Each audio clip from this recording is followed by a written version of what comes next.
Bonjour, aujourd'hui, on va voir comment transformer votre relation à l'argent pour la chaîne Bi-Évolution. Et pour ça, j'ai le plaisir d'accueillir Christophe Guerrero. Christophe, est-ce que tu veux bien te présenter? Oui, bonjour, merci pour cet accueil. Oui, donc Christophe Guerrero, je suis coach et expert de la relation à l'argent. Ok, et est-ce que tu peux m'en dire un petit peu plus sur ton parcours et justement comment tu en es arrivé là? Comment j'en suis arrivé là? Oui, alors mon parcours est assez atypique en fait, puisque j'ai commencé par des études de droit. J'ai fait 5 années de droit, donc pour un DEA de droit des affaires. Ensuite, j'ai fait des études de comptabilité et je suis rentré dans une société d'expertise comptable durant laquelle j'étais comptable pendant une vingtaine d'années. Donc, un temps assez long pendant lesquels j'ai pu justement accompagner surtout des professions libérales et des professions de santé d'ailleurs. Mais en fait, ce qui s'est passé, c'est qu'à un moment donné, je me suis désaligné par rapport à ce que je faisais et je me suis raccroché quelques temps, puis jusqu'à ce que ma santé vienne vraiment être en péril. Donc là, j'ai changé de voie et je me suis formé au coaching, donc à l'Institut des neurosciences appliquées, donc pour être coach professionnel et personnel en neurosciences appliquées. Et ensuite, j'ai fait une spécialisation dans la relation à l'argent. Et voilà comment je suis arrivé aujourd'hui. C'était plutôt cohérent par rapport à ton parcours. Et j'imagine que dans ton parcours, tu as dû voir justement que beaucoup de personnes avaient des difficultés de relation à l'argent. Et d'après toi, justement, d'où ça vient? Alors ça vient, déjà ça vient que l'argent est l'un des trois tabous, et je parle pas aux trois tabous qui sont donc l'argent, le sexe et la mort.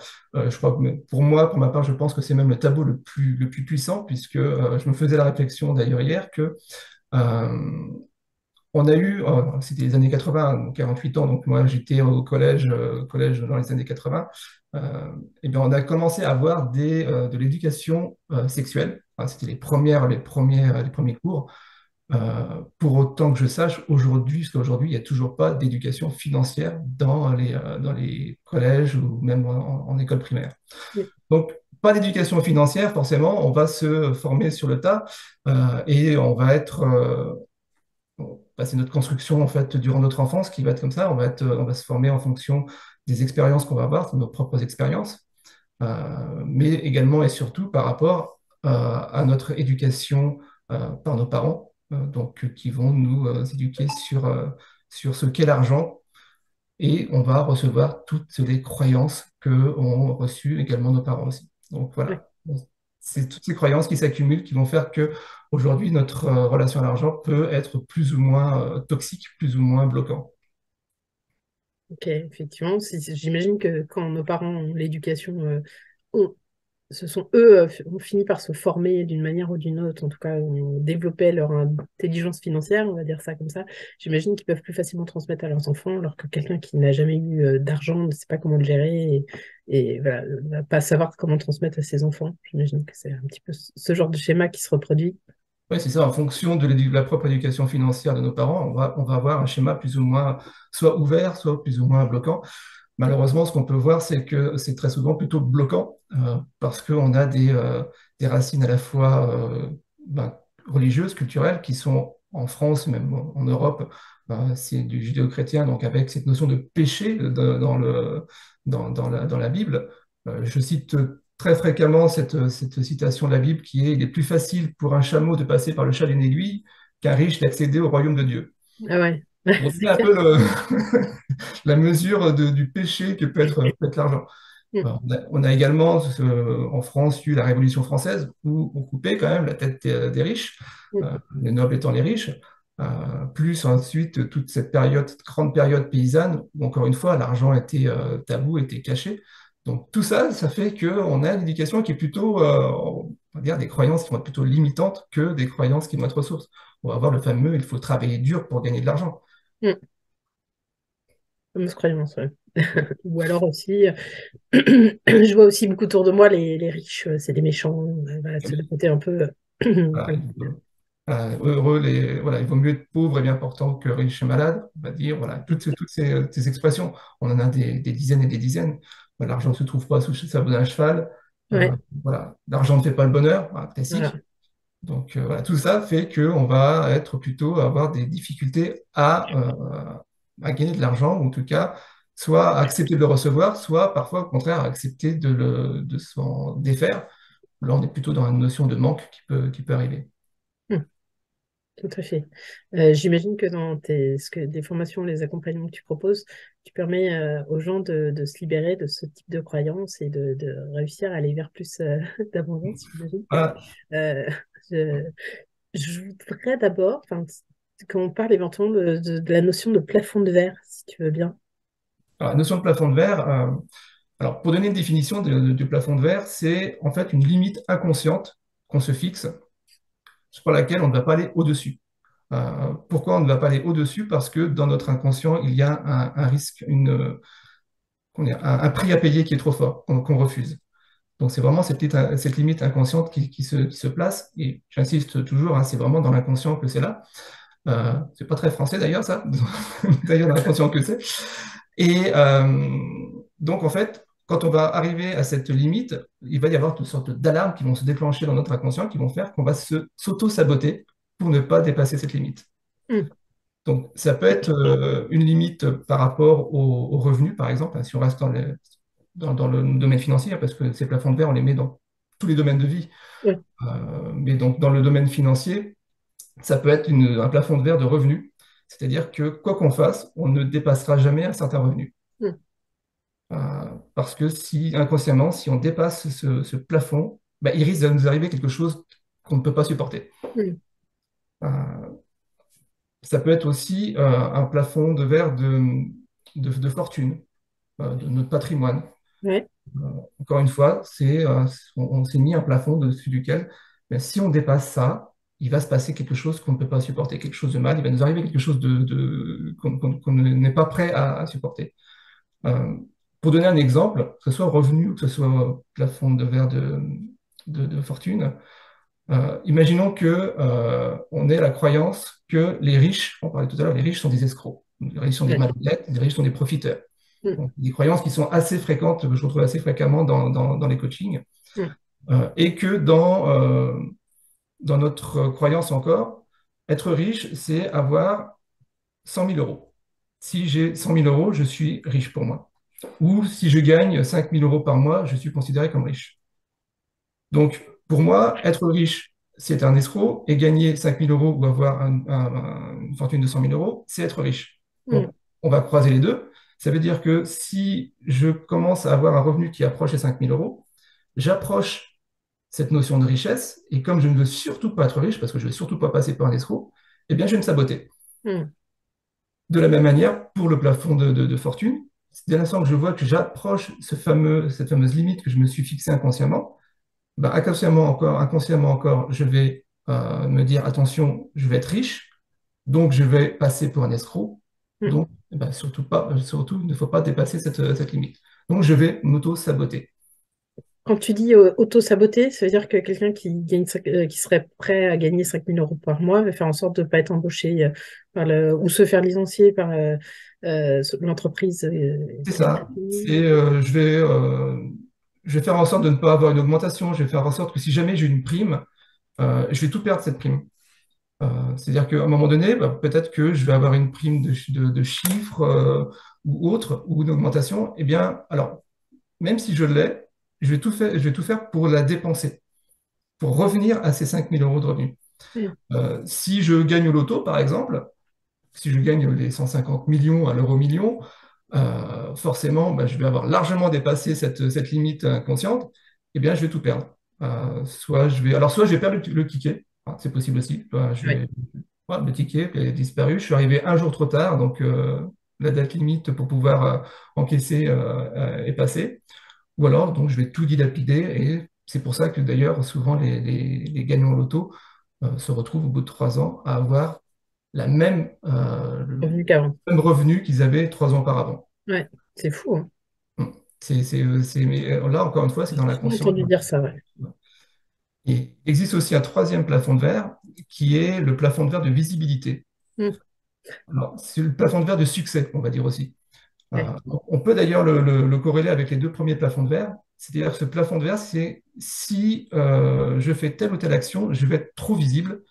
Et là encore, il y a un risque. Voilà, j'ai un prix à payer que je ne veux pas, que je ne veux pas, Oui. que je peux pas supporter. Euh, et si, on peut le corréler avec les deux premiers, dans le sens où, bah, par exemple, pour pouvoir avoir un revenu supplémentaire, bah, peut-être qu'il va falloir que je fasse plus de conférences, par exemple. Et je ne suis pas prêt à être plus visible. Mm. Donc, je ne vais pas pouvoir avoir des revenus complémentaires parce que j'ai mon plafond de visibilité. Mm. Ou ça peut être même à l'inverse. euh, Si je gagne plus d'argent, je vais être plus visible. Donc, je Oui. ne suis pas prêt à être plus visible, donc je ne vais pas vouloir gagner plus d'argent. Mm. Ok. Intéressant. Intéressant parce que je ne le connaissais pas, ce principe de plafond de verre sur la visibilité, enfin en tout cas pas en relation avec l'argent. Et pour le coup, il me parle pas mal, Ah, il y a cette... une notion euh, bah, la peur du regard des autres, déjà, la peur du jugement. Si Mm. je suis plus visible, on va plus pouvoir me critiquer. Mm.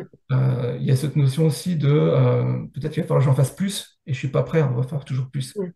Donc, la notion de responsabilité qui peut arriver si je suis plus visible. Mm. Ok. Ouais, écoute, très intéressant. Merci pour ton partage sur ça. Et justement, comment on peut développer son mindset pour aller vers plus d'abondance, donc plus d'intelligence financière, plus de développement financier. Ouais. Alors, comment développer son mindset? Euh, je vais prendre la fameuse image du verre à moitié vide et du verre à moitié plein, en fin de compte. Ouais. On a un verre qui est à moitié, va falloir passer du à moitié vide ou à moitié plein. Comment le faire? Déjà, en revenant au présent. C'est-à-dire qu'on a l'habitude de naviguer entre le passé et le futur, donc qui sont tous les deux sources d'angoisse ou de stress, sans rester dans ce présent où on a en fait tout ce dont on a besoin. C'est-à-dire, c'est regarder autour de soi. Qu'est-ce que j'ai là? Je suis tranquillement au chaud malgré les moins, je vois un -2 dehors. Bien, je suis au chaud, j'ai l'électricité, j'ai un ordinateur qui permet de pouvoir faire cette interview. Bref, là, aujourd'hui, maintenant, à cet instant précis, tout va bien. Mm. J'ai tout ce qu'il me faut pour être heureux à cet instant précis. Dans le futur, peut-être qu'il y a des choses qui vont être compliquées, mais ça, c'est du peut-être. Mm. Euh, on sait que à peu près 92% des craintes qui engendrent des peurs n'existent pas. Donc on se focalise sur 8%, c'est quand même un petit peu dommage de ne pas se focaliser sur 92% de choses qui en fait, on est bien, on est OK, quoi. Ouais, Donc déjà, voilà, se rassembler sur ce présent pour pouvoir dire, OK, j'ai quoi, tout ce que j'ai aujourd'hui en fait. Et c'est, alors j'ai la notion d'avoir, mais c'est une notion aussi d'être. Je suis en bonne santé. mm. J'ai mes deux mains, j'ai mes deux yeux, même s'ils ne sont pas au top du top. Il y a des corrections nécessaires. Voilà, c'est qu'est-ce que j'ai aujourd'hui. Donc, c'est toute cette abondance qu'on a au quotidien. Mm. Euh, la deuxième chose, c'est justement de voir quelles sont les pensées que l'on a fréquemment. Et je propose toujours d'ailleurs cet exercice que les autres personnes peuvent faire, qui écoutent peuvent faire. C'est très simple. Vous prenez 30 minutes de votre temps et pendant 30 minutes, vous allez noter toutes les pensées qui vous passent par la tête. Toutes. Sans réfléchir à ces pensées-là, elles viennent, on va les coucher sur le papier, à peu près, donc on va dire à peu près 30 pensées, 30 minutes. Et si au bout de 30 minutes, il n'y a pas les 30 pensées, on pousse un peu plus. Si on a plus, c'est OK, on s'arrête à 30 minutes. Et après, on va faire le lien, on va regarder toutes nos pensées, et puis on va noter celles qui sont positives, celles qui sont négatives. Mm. Et on va faire la somme des deux. Mm. Comme ça, on va voir si on est plutôt vers à moitié vide ou vers à moitié plein. J'imagine que ça dépend quand même des moments. Moi, je sais qu'il y a des jours où je suis plutôt de nature optimiste et positive, mais il y a des jours où, tu vois, les 30 minutes ne vont pas donner la même chose en fonction des jours. C'est clair qu'en fonction de la situation dans laquelle on est, on peut peut-être avoir justement un peu plus de négatif que de positif Mm. ou inversement. Mais justement, c'est intéressant de voir parce que Ouais. si on est dans une situation où c'est plus compliqué pour nous, selon nos croyances, encore une fois, hein, puisque c'est la façon euh, dont on va réagir à ce qui se passe. Donc, c'est peut-être même encore plus intéressant de le faire dans des situations où on est un petit peu moins bien Mm. parce qu'on va voir que justement, OK, dans ce cas-là, comment je réagis par rapport à tout ça? Est-ce que malgré tout, j'ai quand même plein de pensées positives? Ouais. Est-ce que je suis vraiment influencé par la situation? Mm. et que je bascule sur les pensées négatives. Mm. Et je rajoute que c'est pas un jugement à faire dessus. C'est un Oui, conseil. bien sûr. Voilà, C'est on ne se bien juge normal. pas par rapport à ça. On dit, OK, bah, ouais, effectivement, là, j'ai l'impression que je suis un peu plus dans le down, j'ai un peu plus de difficultés. Et ben, qu'est-ce que je peux faire pour hop, revenir sur ce verre à moitié plein? Mm. Donc ça, c'est pour ça que c'est un exercice que j'aime beaucoup, parce que ça permet de voir comment on les couche sans réfléchir. Mm. On voit tout de suite comment ça fonctionne en arrière-plan.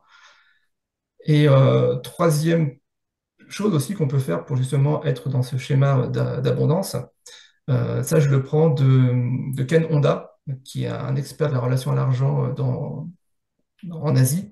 Je C'est, connais. il est hyper connu sur le continent asiatique, euh, D'accord.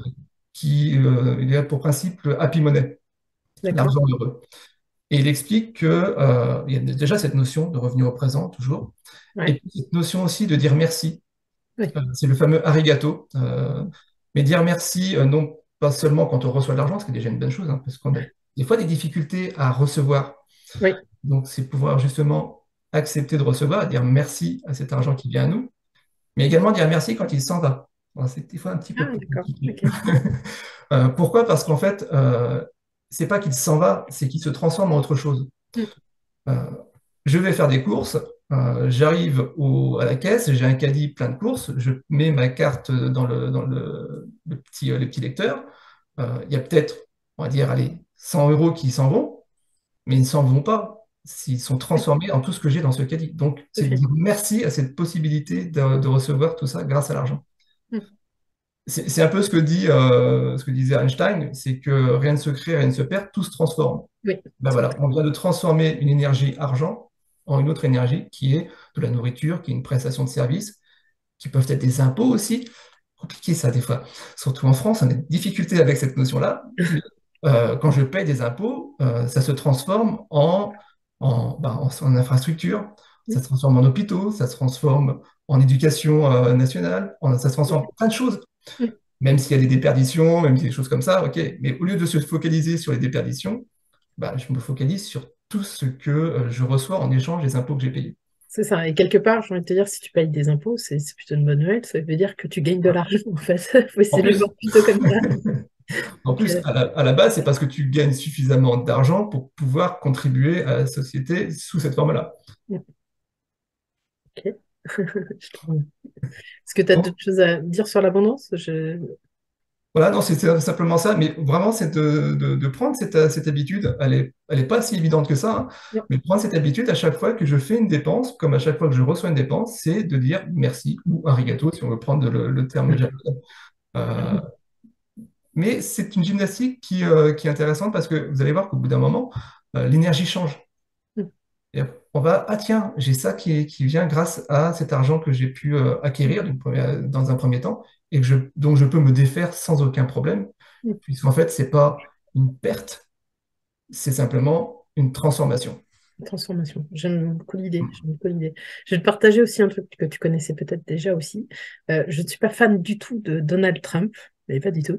Et pourtant, il a dit une fois, il était interviewé par des journalistes et c'était un moment où il venait de perdre tout ce qu'il avait. Je ne sais plus en quelle année, mais il avait beaucoup de richesses et il avait tout perdu. Et le journaliste lui avait dit, ça fait quoi d'être pauvre? Et il avait répondu, je ne suis pas pauvre, je suis un riche sans un sou.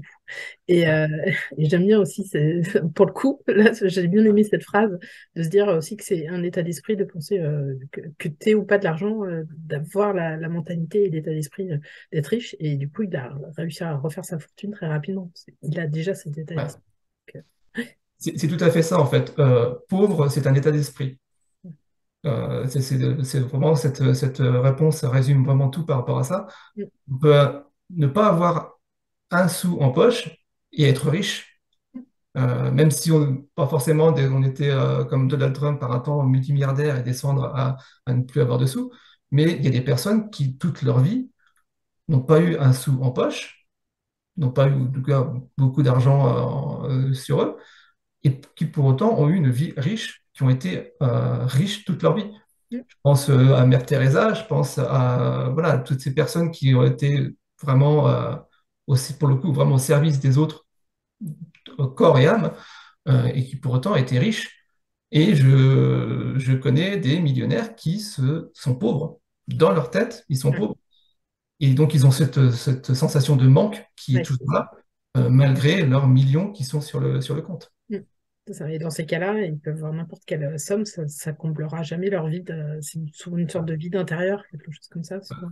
C'est ce qu'on dit souvent, si je suis pauvre dans ma tête en étant riche, pardon, en n'ayant pas d'argent, je serai pauvre même en ayant des millions. Ah oui. Parce que c'est ce mindset, Ouais. cet état d'esprit qu'il faut switcher Mm. euh, en faisant, par exemple, les exercices dont on a parlé juste avant, c'est-à-dire voir tout ce que j'ai aujourd'hui, Mm. et non pas voir ce que je n'ai pas, ce que le voisin a, pas facile à dire, Ouais, et que moi je n'ai pas. Donc, je reviens sur toute cette abondance qui est autour de moi et ouvrir les yeux sur cette abondance. c'est ça. Donc, gratitude pour ce que l'on a déjà. Gratitude. Voilà, c'est un autre exercice à faire, ben, notamment par rapport donc, à cette fameuse Happy Money de Canada, mais également dans tous les domaines de vie, c'est cette gratitude à avoir systématiquement. Je suis Utiliser la d'accord. gratitude. C'est ça. Déjà, remercie. Voilà. Merci. Je te propose de passer à une question aussi très importante, surtout qu'il y a beaucoup de personnes qui sont plutôt dans le coaching ou la thérapie. Ce serait quoi le prix idéal? Ah, le fameux prix idéal. Déjà, est-ce qu'il existe un prix idéal? C'est une C'est un prix première idéal. question. Alors, pour moi, le prix idéal, c'est lorsque les deux parties sont gagnantes. C'est-à-dire que le vendeur, le prestataire de service est content parce qu'il a pu vendre sa prestation à la valeur, à la bonne valeur, à la valeur qu'il estime être. Et l'acquéreur, le client, lui, il est heureux parce qu'il a transformé son argent, justement, dont on parlait juste avant, en une prestation qui est euh, au moins équivalente à ce qu'il a dépensé. De, on va dire, plus elle va être pour lui plus valorisée que ce qu'il a dépensé, mieux ça va être, mais au moins il ait fait une dépense au moins équivalente à la valeur qu'il a donnée. D'accord, en termes d'estimation pour lui, en tout cas. Donc c'est une notion de gagnant-gagnant entre le vendeur et l'acquéreur. Mm. Après, si on va un peu plus dans le détail, de ce que moi j'ai pu voir, pu lire et les expériences que j'ai pu avoir, j'en ai retiré 5 grands principes, alors qui sont les miens, hein, on peut en discuter, il y a pas de problème avec ça. Mais je retrouve 5 grands principes euh, qui sont, le premier, c'est que le prix doit avoir une valeur intrinsèque. Enfin, le prix a une valeur intrinsèque. C'est-à-dire D'accord. que, imaginons que tu vas dans une concession automobile, si tu vois une voiture qui fait 25 000 euros, que tu sois au SMIC ou que tu sois multimillionnaire, la voiture n'a pas changé son prix. Oui, bien sûr. Toujours 25 000 euros. Mm. On a souvent tendance, souvent dans les prestations de services, à vouloir un peu varier en fonction de la fortune de la personne, Mm. mais à trop vouloir varier ou varier systématiquement, ben, la prestation a perdu de sa valeur intrinsèque. Mm. Et donc, ça devient compliqué parce qu'il n'y a plus cette certitude qui est derrière. Oui, oui, je vois. Le deuxième grand principe, c'est que tout ce qui est gratuit n'a pas de valeur. Mm. Ça, on le sait lorsque si on fait une prestation de service, que ce soit du coaching, thérapeute, ou moi j'ai eu l'occasion, même quand j'étais comptable, d'avoir fait ce type d'opération. Euh, si on le donne derrière, il n'y a pas de prix, la personne qui reçoit la prestation ne ressent pas la valeur. Mm. Euh, Quand on a un client, quand on est en coaching par exemple, il va avoir moins d'engagement par Mm. exemple. Ouais, je l'ai noté. Mes tout premiers coachings qui étaient, je les faisais gratuits. Après, je l'ai fait différemment et du coup, je suis d'accord, il y avait un engagement très différent. Encore une fois, c'est une notion d'argent qui est derrière. Je mets de l'argent. Alors, il y a un côté, je me dépossède. Mm. Donc, en gros, ça peut être j'en veux pour mon argent. C'est ça. Alors, si je ne mets pas, bon, ok, de toute façon, au pire, si ça ne marche pas, c'est pas grave, je ne me suis pas engagé dedans, quoi. C'est ça. Moi, pour reprendre l'exemple que j'avais eu quand j'étais comptable, j'avais fait un diagnostic pour un client, donc un client que j'avais. Euh, J'avais fait un diagnostic pour passer d'un statut à un autre, pour voir si c'était intéressant pour lui ou pas. Donc, je lui avais donné ma réponse. mais sans surfacturer, puisqu'il était déjà client, et bon, c'était un geste commercial, donc je n'avais pas fait de surfacture par rapport à ça. Et bien, ce client est allé voir une société indépendante pour faire le même diagnostic qui a abouti à la même conclusion que moi, mais là, il avait payé entre 2 et 3 000 euros, et Ah, du coup, c'était OK pour lui. Il n'allait pas changer de statut parce qu'il y avait la même conclusion. oh, purée. Donc, il a, entre guillemets, perdu 2 000 euros, moi aussi au passage, parce que j'aurais pu Ouais, facturer. c'est- Mais c'était surtout cette frustration Mm. de dire, mais je vous l'avais dit. Mm. Mais je n'ai pas été entendu parce que je n'ai pas facturé. Ouais. Donc ça, c'est une expérience qui est bien restée. Et aujourd'hui, je sais que voilà, Je le dirais que gratuit, c'est dangereux. au moins donner la valeur de ce Ouais, que c'est, tout au à fait. minimum, parce que après, c'est ce que je faisais, c'est au moins, plutôt que de t'offrir juste le coaching, après, je disais, voilà, ça a telle valeur, là, je te le fais gratuitement pour l'instant, voilà, c'est n'importe t'as raison, mais voilà, c'était au moins que la personne ait conscience de la valeur. Je pense que c'est important. Ouais, c'est très important ce que tu dis parce que c'est ça, c'est que effectivement, quand on débute, c'est toujours compliqué de donner parfois un prix qui peut nous paraître élevé. Il y a cette notion de syndrome d'imposteur qui peut arriver, qui C'était arrive ça. fréquemment. On l'a tous vécu. Et on peut encore le vivre même quand on est installé, hein, parce que dès l'instant qu'on va changer quelque chose, qu'on va apporter une nouveauté, le syndrome d'imposteur peut revenir assez facilement. Euh, mais dans ce cadre-là, on peut faire, entre guillemets, du gratuit, mais en insistant sur le fait que, voilà, cet accompagnement que je te propose, cette offre que je te propose, elle a un prix de temps. Ça a un prix de temps. Aujourd'hui, je te le fais gratuitement ou avec une réduction parce que c'est de la famille, parce que tu débutes et que tu démarres ce produit-là, donc tu veux, euh, tu ne sais pas s'il est tout à fait cadré, donc tu vas en profiter avec la personne pour avoir des retours. Donc, au lieu de te payer en argent, il va te payer en Témoignage, bac. des choses comme ça. Donc, voilà, encore une fois, je te l'offre, mais c'est pas gratuit. Ouais. Donc ça, c'est hyper important. C'est toujours mettre une valeur sur une prestation. Autre grand principe, c'est que justement, on parle de prix. Encore une fois, pour chaque prix, il y a un client. Ouais. Pour une même prestation, à un même prix, tu as un client A qui va te dire, c'est hors de prix pour moi, je n'en veux pas. Mm. Et un autre client qui va te dire, c'est dérisoire ton prix. Mm. Et au milieu, on va trouver le bon client qui Mm. dit, OK, le prix me convient, la transformation que tu me proposes me convient, et on y va. Mm. Donc, à un moment donné, on a j'aime pas ce mot, mais on a une cible, on a en tout cas, voilà, un domaine dans lequel on est avec une certaine catégorie de clients. Euh, on sait que notre produit est pour ces clients-là. C'est inutile d'aller dépenser de l'énergie pour aller chercher plus bas ou plus haut. Mm. Parce qu'on sait qu'ils n'y reviendront pas et c'est pas leur prix. Donc, Ah oui, pour eux, aujourd'hui, c'est pas ça. tout à fait. C'est vrai que c'est pas évident, c'est vraiment le côté qui est compliqué par rapport à ça. Parce qu'il y a cette notion derrière, je rate des clients, je rate une opportunité de gagner un peu plus. Donc c'est vraiment compliqué. Si on n'est pas justement bien centré et bien focus sur son produit, sur son prix. Autre principe, c'est que peu importe le prix, si le timing est mauvais, on n'aura pas de client. Ah oui, aussi. On peut avoir ciblé le bon client avec le bon besoin, la bonne souffrance, on dit souvent, que ce soit le bon prix, vraiment OK. Si on n'arrive pas au bon moment, ça ne fonctionnera pas. Au bon moment pour le client, tu veux dire? Pour le client, c'est-à-dire, imaginons qu'une personne toque à ta porte en disant, voilà, je suis kiné, j'ai créé vraiment une technique qui va vous permettre de ne plus jamais avoir mal au dos. Ça dure un quart d'heure et vous savez que vous n'aurez plus jamais mal au dos.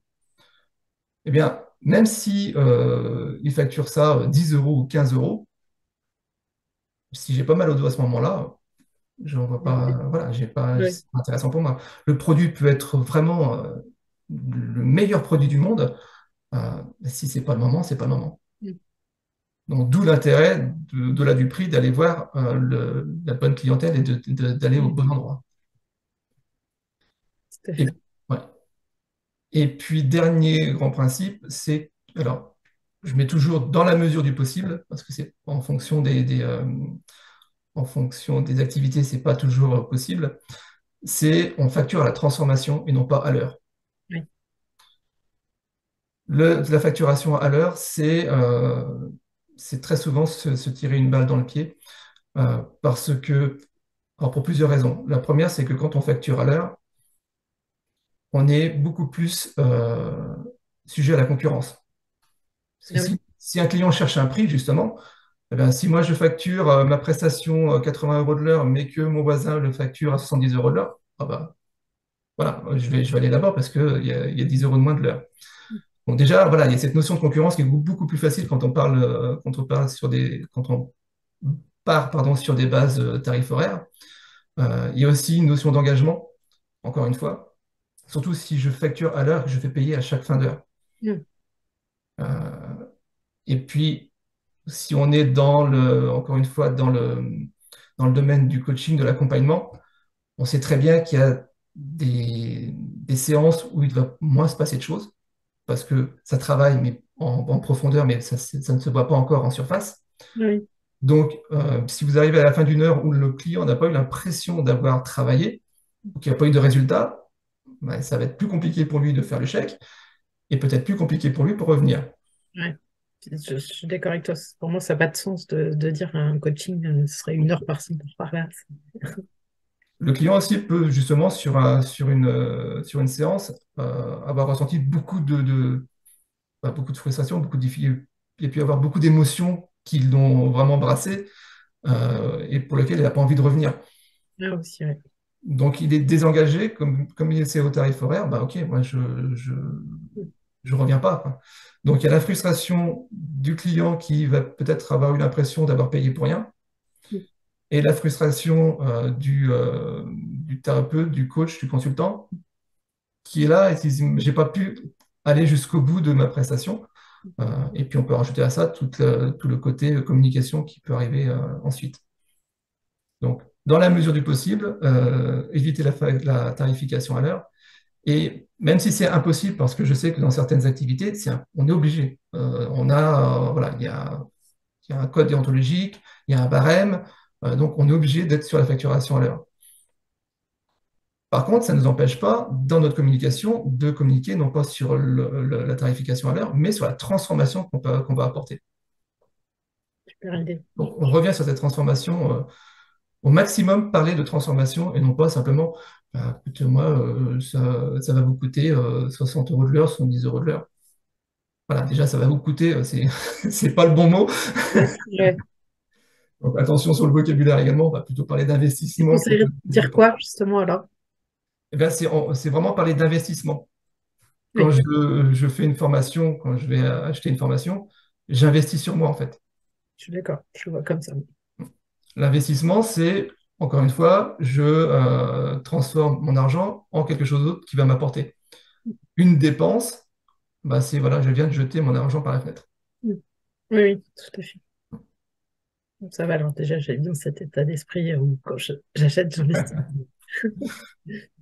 Voilà, donc du coup, prix idéal, si je peux résumer, c'est un prix qui est forfaitaire parce qu'encore une fois, on est sur la transformation. Il est fixe parce qu'il a une valeur intrinsèque. Il doit permettre de dégager réel bénéfice. Un réel bénéfice pour le client, mais aussi un réel bénéfice pour soi, hein, parce qu'on est entrepreneur. Et si ça vient simplement payer nos charges, voilà, le prix, il est pas idéal. Oui, Ça permet aussi, c'est un prix qui nous permet d'avoir du temps pour soi. Parce que c'est bien de faire un super bénéfice, mais si on travaille H24, si on n'a pas de réel bénéfice pour soi là, au bout du compte. Le prix idéal, c'est un prix dans lequel il y a une valeur ajoutée qui est visible. C'est-à-dire, tu disais tout à l'heure, par rapport au fait de fois de faire gratuit ou moins cher, c'est, voilà, tu payes ce prix-là, mais en fin de compte, je t'apporte 2 fois plus. voilà, ma prestation, si je voulais vraiment la calculer par rapport à toute mon expérience, par rapport à tout ce que ça va t'apporter derrière, elle vaut peut-être, allez, elle vaut 1 000 € et je te la facture à 500 euros. Voilà. Ça peut être ça. Toujours montrer cette plus-value parce qu'en fin de compte, nous, on est des raccourcis, hein. On est là pour que notre client puisse avoir ce que nous, on l'a eu peut-être en 10 ans. Il a peut-être fallu 10 ans pour être là où on en est. Bah, que le client puisse avoir cette même position Alors, en 1 semaine, 2 semaines, 6 semaines. Donc voilà, c'est ce raccourci qu'il y a là. c'est- Et puis justement, il faut aussi que ce prix montre le retour sur investissement. Il faut que le retour sur investissement il soit perceptible, que cette transformation soit perceptible. C'est-à-dire, j'ai payé ce programme 500 euros, mais je vois que grâce à ça, je vais peut-être le transformer en un chiffre d'affaires, par exemple. Alors, si on parle de chiffre d'affaires de 3 000 euros d'ici 2 ou 3 mois.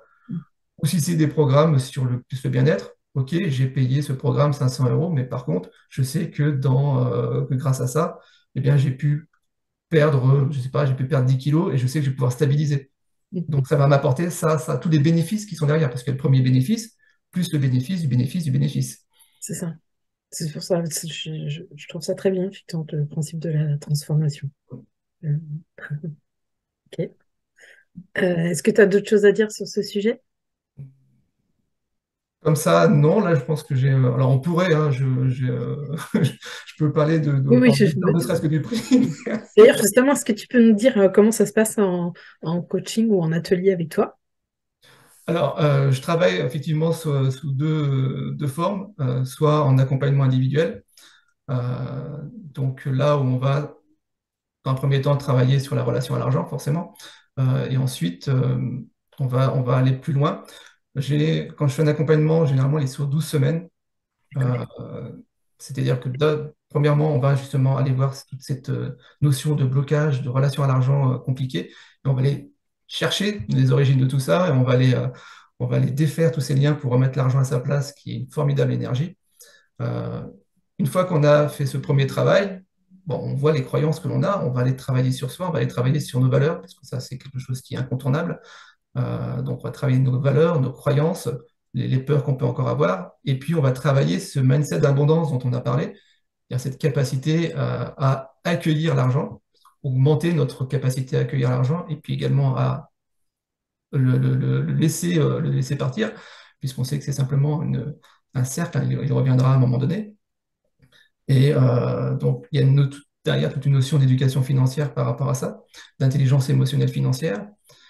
Et si ça se prête, hein, tout dépend de l'accompagnement qui va être mis en place, mais on va aller jusqu'à la notion de tarification et aller créer une nouvelle tarification qui va bien justement être à la bonne valeur, donc une tarification qui va être éthique et puis qui va être rentable aussi, parce que Oui. comme je dis toujours, nous sommes des entrepreneurs. Donc un entrepreneur qui ne gagne pas d'argent, ben, il n'est pas entrepreneur très longtemps en fait. Ouais. Donc voilà, c'est cet accompagnement qui est généralement sous 12 semaines.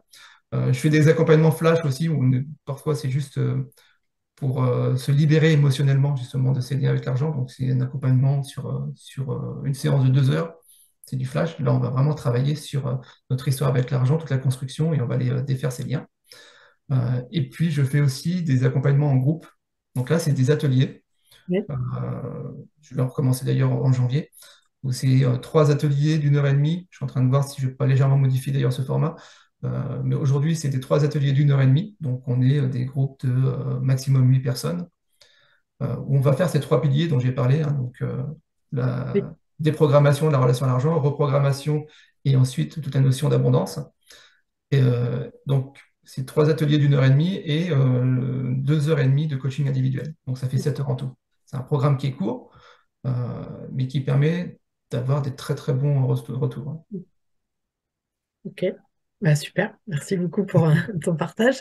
Et écoute, je pense que ça peut intriguer les gens. Est-ce que tu peux expliquer à quoi correspond ton logo derrière? Ah, mon beau logo. Ah, faut que je pas dans le bon sens. Voilà, c'est ça. Donc, alors, c'est une pièce de monnaie dans laquelle on a le loup noir et le loup blanc. Alors ça rappelle également aussi le yin et le yang. Ce logo, je l'aime beaucoup. Alors pourquoi? Parce que déjà, le loup, c'est un animal qui m'a toujours fasciné, à la fois pendant très longtemps fait peur d'ailleurs. C'est un animal qui m'a toujours fasciné. Donc là, c'est de l'ordre de l'inconscient. Et également, il y a cette histoire du loup blanc et du loup noir, donc de ce fameux Indien un garçon lui demande c'est quoi cette histoire du loup blanc et du loup noir? Il dit bah, écoute, en chacun de nous, nous avons tous un loup blanc et un loup noir.